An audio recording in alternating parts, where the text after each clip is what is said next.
अब section number 139 पे हम आते हैं। इसमें लिखा हुआ है कि अगर आप किसी भी लड़का या फिर लड़की को जो कि 21 साल से कम के हैं, इनको आप किडनैप करके इंडिया में लेके आ रहे हो, इनको आप इंपोर्ट कर रहे हो इंडिया में, इन दैट केस आपको जो पनिशमेंट है वो मैक्सिमम 10 ईयर्स तक की मिल सकती है। बिकॉज अब जो इंटेंशन है इनको इंपोर्ट करने की, वो ये इंटेंशन है कि आप इन बच्चों को यूज करोगे to have sexual intercourse with other persons. Suppose A ने बी को किडनैप किया है या इंपोर्ट किया है इंडिया में इनको लेके आ रहे हैं, और ए काम इसलिए कर रहा है ताकि ये बी को यूज कर सके कि इनको वो सेक्सुअल इंटरकोर्स करवाए सी के साथ। ओके, तो यहाँ पे सेक्स ऑब्जेक्ट के लिए ये बी को यूज करना चाहता है, तो इस चीज की पनिशमेंट हमको 139 में गिवन है, एंड 10 ईयर्स तक की मैक्सिमम पनिशमेंट हो सकती है।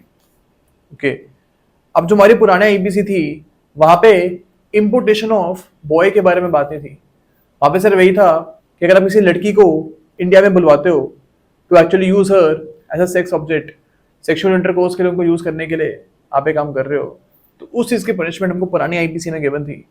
यहाँ पे एडिशन ये हुआ है कि बॉय को भी इंक्लूड अब यहाँ पे कर दिया गया। ओके, अब सेक्शन 140 पे हम आते हैं। इसमें बोला गया है कि अगर आपको पता है कि एक बंदे का किडनैपिंग हुई भी है और आप उसको अपने घर में रुकने के लिए बोल रहे हो, कन्फाइन किया हुआ आपने उसको अपने घर में, या फिर उसको आपने कंसील करके रखा है अपने घर में, तो इस पर पनिशमेंट क्या मिलेगी? सपोज ए ने बी को किडनैप किया है एंड फिर ए जाता है सी के घर में और ए सी को बोलता है कि भाई तू बी को अपने घर में छुपा के रख। अब यहाँ पे सी को सेक्शन 140 में जो पनिशमेंट है वो मिल सकती है, एंड ये पनिशमेंट ये गिवन है इसमें कि जो यहाँ पे ए को पनिशमेंट मिलेगी किडनैपिंग करने के लिए, वही पनिशमेंट यहाँ पे सी को भी मिल सकती है। ओके,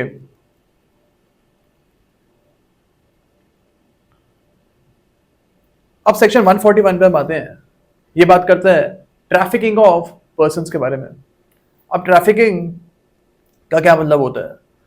इसमें होता है कि अगर आपने बहुत ज़्यादा क्वांटिटी में या फिर एक बंदे को भी आपने यहाँ पे हायर किया है to actually use her for sexual exploitation, use that person for sexual exploitation, या फिर किसी भी टाइप ऑफ एक्सप्लॉयटेशन के लिए आपने एक बंदे को अपने पास कैदी बना के रखा हुआ है, तो ये ट्रैफिकिंग होती है। ओके, अब एक्सप्लॉयटेशन के जो डेफिनेशन है वो हमको नीचे दी हुई है। इसमें लिखा हुआ है the expression exploitation shall include any act of physical exploitation or any form of sexual exploitation, slavery or practices similar to slavery or begging or forced removal of organs। तब इन कामों के लिए जहाँ पे गिवन है, इन कामों के लिए किसी भी बंदे को आपने अपने पास रखा हुआ है तो आप ट्रैफिकिंग का ऑफेंस कमिट कर रहे हो। तो यहाँ पे लिखा हुआ है कि स्लेवरी के लिए या बेगिंग के लिए या उस पर्सन का सेक्सुअल एक्सप्लॉयटेशन करने के लिए या फिर उस बंदे के ऑर्गन्स को रिमूव करने के लिए आपने उसको अपने पास रखा हुआ है, then in that case trafficking हो रही है। ओके, इसमें लिखा हुआ है whoever for the purposes of exploitation recruits, यानी अगर आपने किसी बंदे को रिक्रूट किया हुआ है फॉर एक्सप्लॉयटेशन, आपने उसको एक तरीके से पैसे देते हो आप उसको 100-200 रुपए फॉर दिस एक्सप्लॉयटेशन। ओके, या आपने उसको ट्रांसपोर्ट किया है, सपोज ए बी को दिल्ली से मुंबई भेज रहा है फॉर एक्सप्लॉयटेशन, तो यहाँ पे भी 141 का ऑफेंस कमिट कर रहा है। या फिर हार्बर्स, ए बी को अपने घर पे उसको उसने बंद करके रखा हुआ है ताकि वो बी का एक्सप्लॉयटेशन कर सके, तो यहाँ पे भी ट्रैफिकिंग का ऑफेंस कमिट हुआ है। हार्बर का ये मतलब है कि आपने घर में रुकने की जगह दी हुई उसको। ट्रांसफर्स और रिसीव्स, यही मतलब है इसका कि सपोज ए ने बी को सी के घर में भेजा है फॉर एक्सप्लॉयटेशन, यहाँ पे सी ने बी को अपने घर में रिसीव किया हुआ है, तो यहाँ पे C is also doing the offence of trafficking. Okay, अब इसमें लिखा हुआ है कि अगर आपने ये काम जो है जो हम ऊपर पढ़े हैं, ये काम आपने थ्रेट्स कमिट करके किए हैं। सपोज ए ने बी को डराया है कि अगर तू ये सब काम नहीं करेगा तो मैं तेरे को मार दूंगा, एंड इस डर की वजह से बी ने एग्री किया फॉर दिस एक्सप्लॉयटेशन, तो यहाँ पे 141 का ऑफेंस कमिट हो रहा है। बी इसका बोलता है यूजिंग फोर्स, ए ने बी को बहुत मारा है एंड इस मारने की वजह से B has agreed for exploitation, तो यहाँ पे भी ट्रैफिकिंग का ऑफेंस कमिट हो रहा है।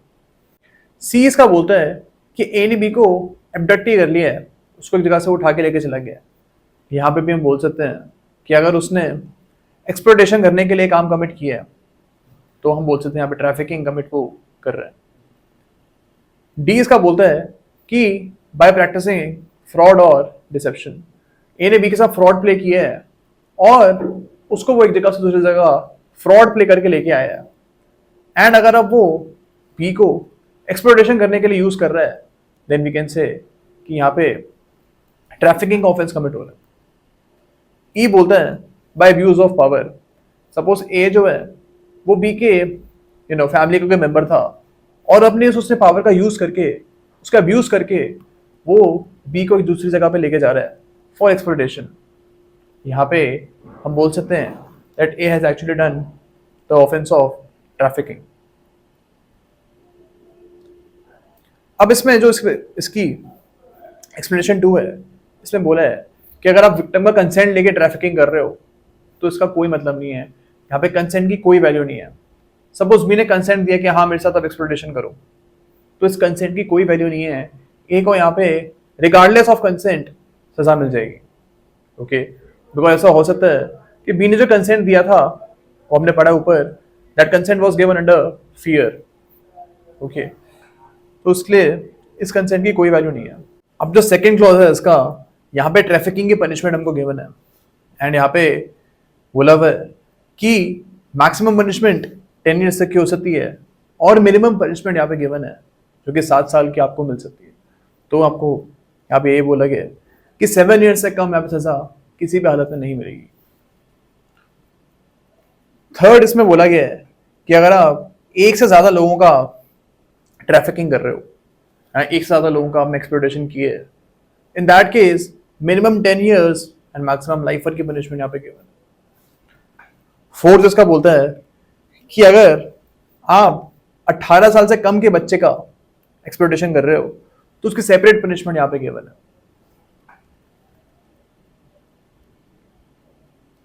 फिफ्थ इसका बोलता है कि अगर आपने एक से ज्यादा बच्चे की ट्रैफिकिंग करी है, ओके, यहाँ पे सिर्फ चाइल्ड की बात हो रही है, इन that case minimum 14 and maximum life की पनिशमेंट यहाँ पे गिवन है। सिक्स इसका बोलता है कि अगर आप पहले भी एक बच्चे की ट्रैफिकिंग के लिए कन्विक्ट हो चुके हैं, आपको सजा मिल चुकी है कोर्ट से पहले भी for trafficking of a child, in this case दोबारा से आपने सेम काम किया है, सेम ऑफेंस ट्रैफिकिंग का कमिट किया है, इन दिस केस जो पनिशमेंट है वो लाइफ इम्प्रिजनमेंट की गिवन है। ओके, तो यहाँ पे एक ही पनिशमेंट हमको गिवन है, एक ही पनिशमेंट हमको गिवन है, वो है लाइफ इम्प्रिजनमेंट की। ओके, सेवेंथ इसका बोलता है कि अगर एक पब्लिक ऑफिसर यानी एक पब्लिक सर्वेंट जो है वो ट्रैफिकिंग का ऑफेंस कमिट करते हैं तो यहाँ पे एक सेपरेट पनिशमेंट उनके लिए गिवन है। ओके, यहाँ पे इनको इम्प्रिजनमेंट फॉर लाइफ की पनिशमेंट ही गिवन है, तो सिंगल पनिशमेंट गिवन है जो कि इम्प्रिजनमेंट फॉर लाइफ है। तो यहाँ पे 10 साल 20 साल इनमें से कोई पनिशमेंट आप नहीं दे सकते हो। अब सेक्शन 142 पे हम आते हैं।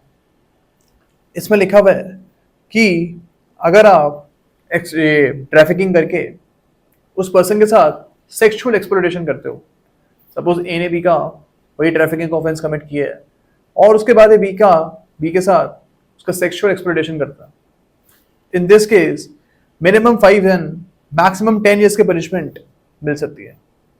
ओके, या फिर उसने बी को यूज कर रहा है for sexual exploitation, suppose A ने बी का ट्रैफिकिंग की है एंड उसके बाद ये सी के पास भेज देता है बी को for sexual exploitation of B, तो सेम पनिशमेंट क्लॉज 1 में यहाँ पे मिल सकती है।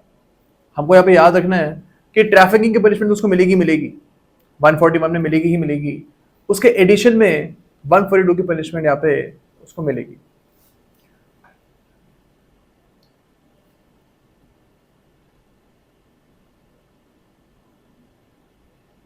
अब इसका जो क्लॉज 2 है इसमें बोला गया है कि अगर सपोज ए ने बी का ट्रैफिकिंग करी एंड उसके बाद से सी के पास भेज दिया बी को फॉर सेक्सुअल एक्सप्लॉयटेशन। यहाँ पे सी को पता है कि बी की ट्रैफिकिंग हुई भी है, फिर भी उसके साथ वो सेक्सुअल एक्सप्लॉयटेशन कर रहा है। तो इसलिए यहाँ पे सी को पनिशमेंट क्या प्रोविजन है क्लॉज 2 में। ए को तो हमको पता है क्लॉज 1 में पनिशमेंट मिल रही है, बट सी को जो पनिशमेंट है वो क्लॉज 2 में मिल रही है एंड यहाँ पे minimum 3 years and maximum 7 years की पनिशमेंट गिवन है। अब हम 143 में हम आते हैं।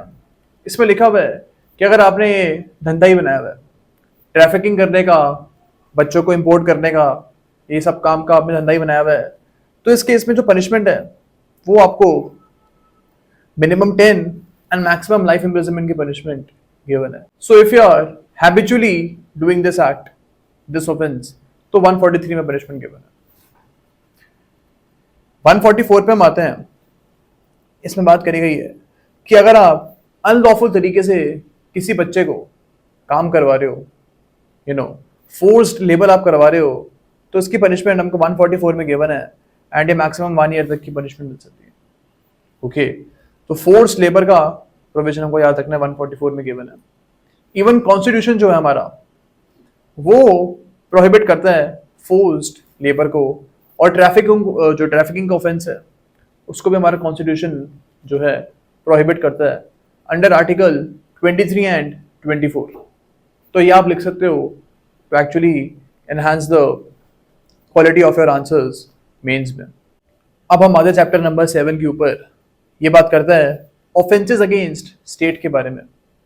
इसमें बोला गया है सेक्शन 145 में कि अगर आप इंडिया के खिलाफ, जो गवर्नमेंट ऑफ इंडिया है उनके खिलाफ आपने वॉर वेज कर लिया है, या आपने किसी बंदे की हेल्प करी है, उसको अबेट की है ये वॉर वेज करने के लिए। सपोज ए ने बी को उत्साया कि तो जाओ और इंडिया के खिलाफ जंग छेड़ दे। यहाँ पे A has abetted B to actually do this act, okay, because A ने बी को यहाँ पे इंस्टिगेट की है। In this particular case A को आप 145 में जो है डेथ पेनल्टी या फिर लाइफ इम्प्रिजनमेंट की पनिशमेंट दे सकते हो। यहाँ पे दो ही पनिशमेंट को गिवन है, या तो डेथ पेनल्टी या फिर लाइफ इम्प्रिजनमेंट। ओके, तो यहाँ पे अबेटमेंट की भी पनिशमेंट है, और एक्चुअल कोई बंदा काम कर रहा है, सच ए ही खुद जाके वॉर वेज कर रहा है, तो उसको भी यहीं पे पनिशमेंट मिलेगी। अब 146 पे हम आते हैं। इसमें बात करी गई है conspiracy to commit offences punishable by section 145। यानी सपोज ए और बी ने प्लान बनाया आपस में कि हम भारत के खिलाफ जंग छेड़ देंगे। ओके, अभी उसने प्लान सिर्फ बनाया ही है, इसके रिगार्डिंग कोई एक्ट कमिट नहीं किए इन दोनों ने।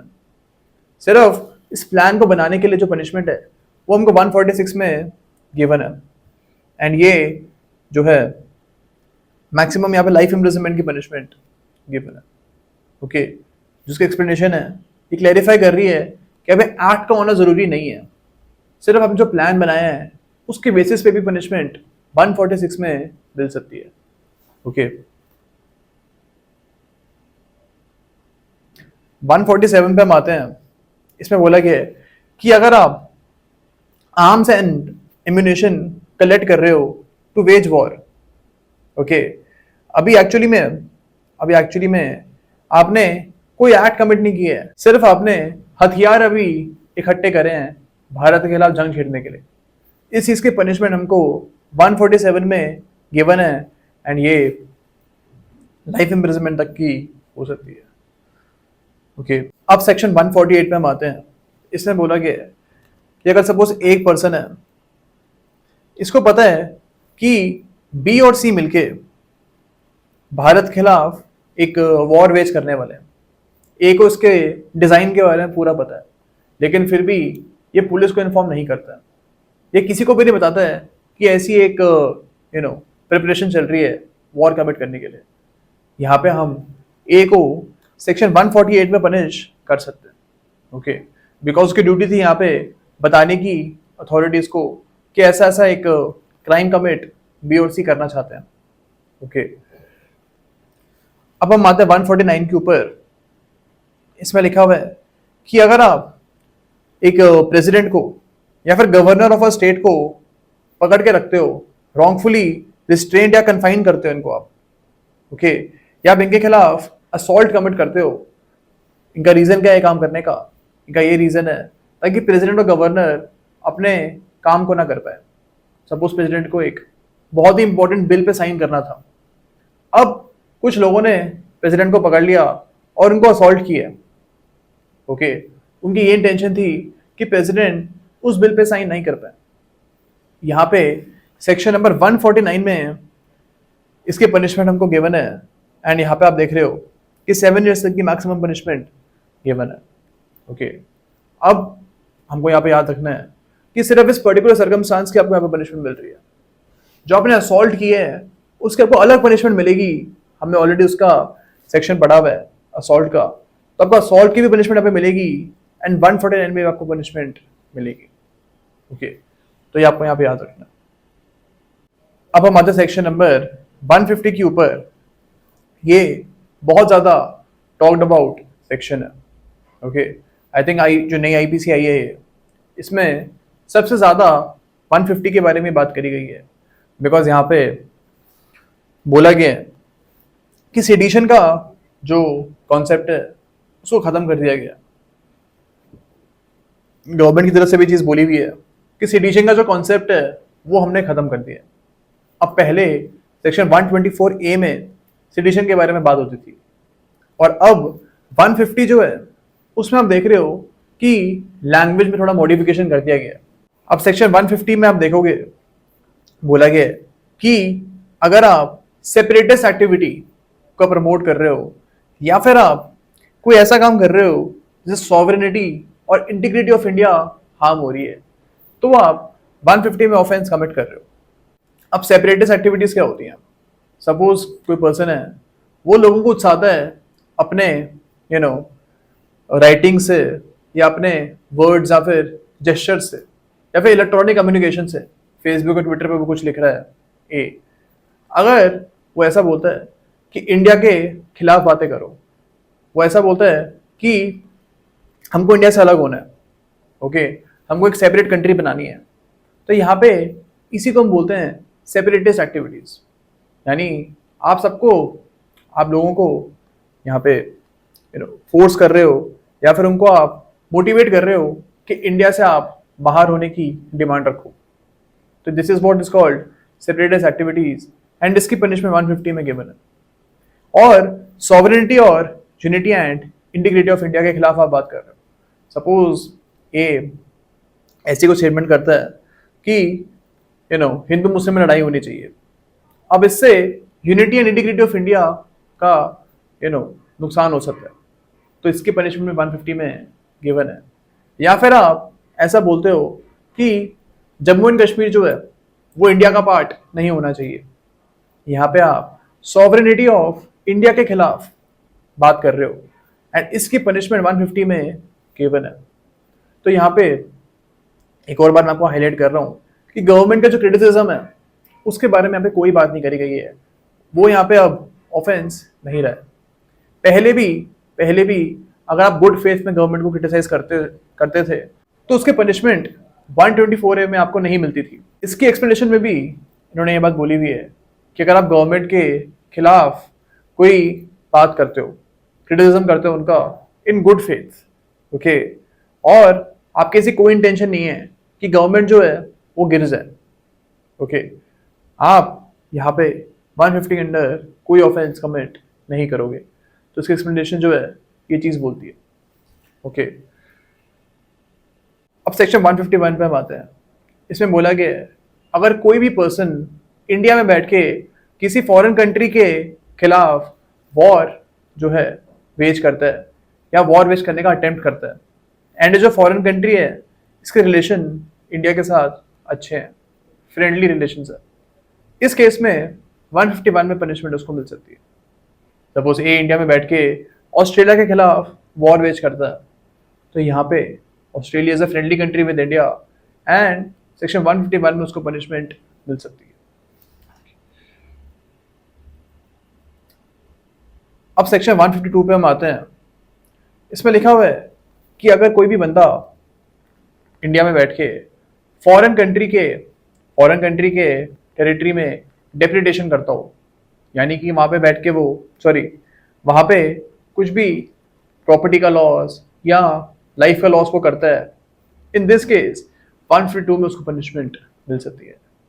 इसमें एक और चीज़ लिखी हुई है कि अगर उसने इंडिया में बैठ के ऐसे काम करने की प्रिपरेशन भी करी है, सपोज इंडिया में बैठ के बंदा प्लान बनाता है कि ऑस्ट्रेलिया में मैं प्रॉपर्टी और लाइफ का नुकसान करूंगा, ओके, तो सिर्फ इस प्रिपरेशन करने के लिए भी यहाँ पे 152 में उसको पनिशमेंट मिल सकती है। ओके, अब हम आते सेक्शन 153 के ऊपर।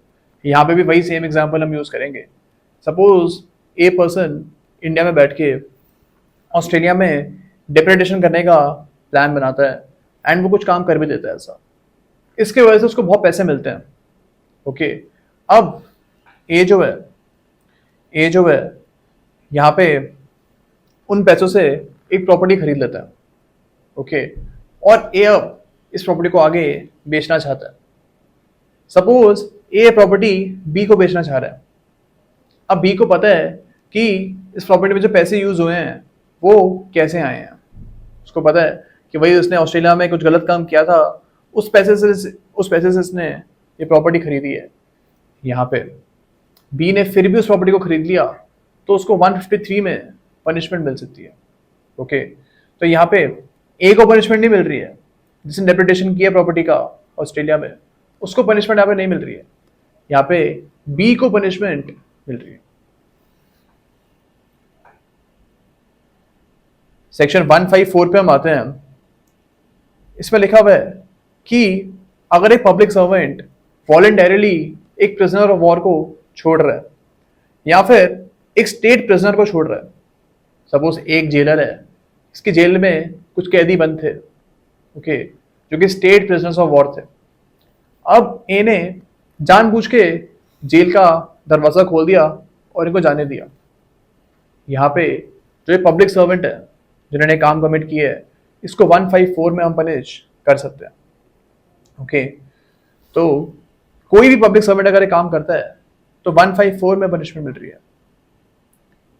अब 155 में बोला गया है कि अगर कोई भी पब्लिक सर्वेंट नेग्लिजेंटली ये काम करता है, सपोज एक जेलर था, उसकी ड्यूटी थी कि कोई भी जो कैदी है जेल से ना भागे। अब ये बंदा ड्यूटी पे सो गया, ओके, ड्यूटी पे सो गया और इसके वजह से प्रिजनर्स भाग गए हैं। यहाँ पे this jailer was negligent and इसलिए यहाँ पे जो पनिशमेंट है वो मिलेगी तो सही इसे, लेकिन थोड़ी कम पनिशमेंट मिलेगी as compare to section number 154। 154 में आप देख रहे हो मैक्सिमम इम्प्रिजनमेंट फॉर लाइफ की पनिशमेंट गिवन है एंड 155 में जो मैक्सिमम है 3 years की पनिशमेंट गिवन है। ओके,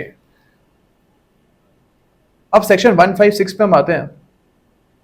इसमें लिखा हुआ है कि कोई भी पर्सन, जरूरी नहीं है कि वो पब्लिक सर्वेंट हो, अगर कोई भी पर्सन किसी भी प्रिजनर को भागने में हेल्प करता है, ओके, या फिर वो एक भगौड़े प्रिजनर को अपने घर में रुकने की जगह देता है, इस चीज की पनिशमेंट 156 में हमको गिवन है।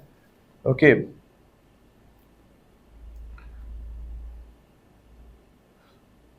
और अगर इसमें एक और चीज गिवन है कि कोई पर्सन सपोज एक प्रिजनर को अपने घर में बंद करके रखा हुआ है और जब पुलिस उसको पकड़ने दोबारा से आती है वो पुलिस को रेजिस्ट करता है, पुलिस को बोलता है कि मैं इसको नहीं लेके जाने दूंगा, इस चीज की पनिशमेंट भी आपको 156 में गिवन है।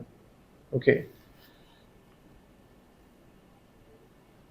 अब सेक्शन नंबर 154, 155 और 156 में स्टेट प्रिजनर और प्रिजनर ऑफ वॉर की बात हो रही है। यहाँ पे नॉर्मल कैदियों की बात नहीं हो रही है। नॉर्मल कैदी जो आपको जेल में दिखते हैं उनकी बारे में यहाँ पे बात नहीं हो रही है। अब प्रिजनर ऑफ वॉर कौन होते हैं? फॉर एग्जाम्पल इंडिया और पाकिस्तान के बीच में लड़ाई होती है एंड हुई भी 1971, 99। अब होता क्या है कि इस वॉर में इंडिया जीत जाती है। इसके बाद जो पाकिस्तान के सोल्जर्स लड़े हैं और इंडिया में वो कैप्चर हो गए हैं, वो इंडियन टेरिटरी में आए थे और इंडिया के सोल्जर्स ने पाकिस्तानी सोल्जर्स को कैप्चर कर लिया। अभी जो पाकिस्तानी सोल्जर्स हैं इनको हम बोलते हैं that they are prisoners of war, because war के दौरान इनको अरेस्ट किया गया है और ये पाकिस्तान के तरफ से लड़ रहे थे, तो इंडिया में इनको एक सेपरेट कैटेगरी मिलेगी एंड इनको सेपरेट जेल्स में रखा जाएगा एंड इनको हम बोलते हैं प्रिजनर्स ऑफ वॉर। तो यहाँ पे इन लोगों की बात हो रही है सेक्शन 154, 155 एंड 156 में। ओके, अब सेक्शन 157 पे हम आते हैं। यहाँ पे बात करी गई है अबेटमेंट ऑफ म्यूटिनी के बारे में। यहाँ पे बोला गया है कि एक पर्सन है, इसने बी को, जो कि एक सोल्जर है, इसको अबेट किया, इंस्टिगेट किया कि तू इंडिया के जो तेरी ड्यूटी बनती है फॉर इंडिया, इसको तू मत निभा। यहाँ पे ए को हम 157 में पनिश कर सकते हैं बिकॉज उसने बी को यही म्यूटिनी करने के लिए जो है इंस्टिगेट किया। यहाँ पे हम सोल्जर को सजा नहीं दे रहे हैं, उनको सजा एक दूसरा एक्ट है, आगे हम देखेंगे इसमें दूसरे एक्ट में हम सोल्जर को यहाँ पे सजा देंगे अगर वो एक्चुअली में म्यूटिनी कमिट करते हैं। लेकिन यहाँ पे ए को पनिशमेंट दे रहे हैं who was not a soldier, वो एक सिविल पर्सन था, नॉर्मल एक वो पर्सन था। ओके, यहाँ पे सिड्यूसमेंट की भी बात हो रही है 157 में। सपोज एक लेडी थी, उन्होंने बी को सेड्यूस किया है, B was a soldier, B को उन्होंने सेड्यूस किया है कि तू जो है इंडिया के खिलाफ अपनी ड्यूटीज को मत निभा। इस चीज की पनिशमेंट भी 157 में सेम ही गिवन है। ओके, अब हम आते सेक्शन नंबर 158 के ऊपर। इसमें बोला गया है कि जो 157 में हमें अबेटमेंट करा है सोल्जर को, उसके वजह से एक्चुअली में सोल्जर एक काम कर लेता है और म्यूटिनी कमिट कर देता है, तो इसकी पनिशमेंट 158 में गिवन है एंड यहाँ पे डेथ पेनल्टी भी मिल सकती है एक को। ओके, अब सेक्शन 159 पे हम आते हैं। इसमें बोला गया है कि अगर सपोज एक पर्सन है, ये बी को बोलता है कि तू अपने जो तेरे सुपीरियर हैं सी, इनके खिलाफ तो असॉल्ट कमिट कर। यहाँ पे वो बी को इंस्टिगेट कर रहा है टू कमिट असॉल्ट ऑन सी, जो कि उसके सुपीरियर हैं बी के। यहाँ पे हम ए को 159 में पनिश कर सकते हैं एंड अगर ये ऑफेंस एक्चुअली में कमिट कर देता है बी, यानी अबेटमेंट के बाद बी एक्चुअली में अपने सुपीरियर को असॉल्ट कर देता है, तो 160 में ए को 7 साल तक की मैक्सिमम सजा मिल सकती है। तो ये हमको याद रखना है। अब हम आते हैं 161 के ऊपर। इसमें लिखा हुआ है कि अगर आप एक सोल्जर को इस चीज का अबेटमेंट करते हो कि तू डिजर्शन कर दे, यानी ए बी को बोलता है कि तू अब सोल्जर मत रहे, अपनी तो यूनिट को डिजर्ट कर दे, उनको छोड़ के तू भाग जा। यहाँ पे ए को 161 में पनिशमेंट मिल सकती है। ओके,